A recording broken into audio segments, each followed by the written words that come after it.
छौड़ी लहंगा singer by सेठ दीवाना। छौड़ी लहंगा उठा के नाचे चले रे छौड़ी कमर हिल डीजे वाला डीजे बजाबै छलै रे डीजे वाला डीजे बजाबै छलै रे छौड़ी लहंगा उठा के नाचे छलै रे छौड़ी कमर हिला के नाचे छलै रे देखै वाला छौड़ा मजा मारै छलै रे देखै वाला छौड़ा मजा मारै छलै रे छौड़ी ओढ़नी हटा के नाचे छलै रे छौड़ी कमर हिला के नाचे छलै रे छौड़ी लहंगा उठा के नाचे छलै रे छौड़ी लहंगा उठा के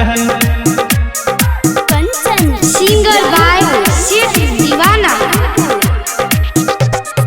छौड़ी कमर हिला के नाचे छलै रे लागै छै छौड़ी सनक गेलै रे नाचै में छौड़ी बहक गेलै रे लागै छै छौड़ी सनक गेलै रे नाचै में छौड़ी बहक गेलै रे बीट पर बीट मिलाबै छलै रे हिट हिट गाना लगाबै छलै रे छौड़ी लहंगा उठा के नाचे छलै रे छौड़ी कमर हिला के नाचे छलै रे देखै वाला छौड़ा मजा मारै छलै रे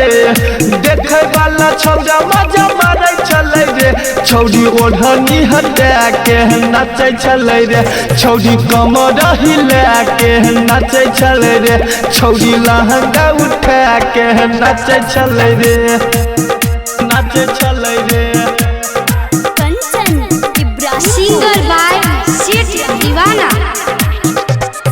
छौड़ी कमर हिला के नाचे छलै रे